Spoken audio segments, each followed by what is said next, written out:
CND Custom Cure is a way to manage the variables when using a monomer-rich oligomer. Custom Cure tip number 1. Analyze the client's nails before delivering the PLEXIGEL service. Nail plates with a high C-curve, ski jump, or damaged nails could be more sensitive to the heat during curing. Apply a thin layer of shaper as a base layer. Cure on button 2B.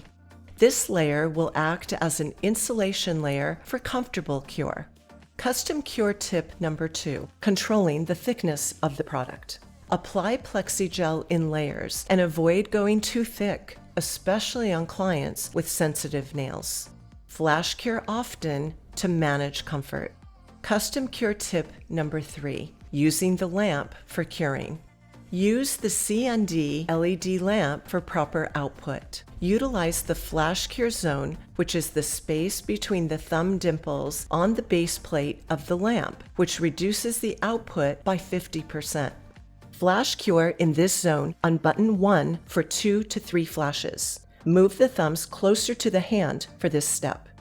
Flash cure as needed to manage cure and client comfort. Flash cure when sculpting on a form, and then remove the form for full cure, which will align the nail for proper distance from the LED bulbs.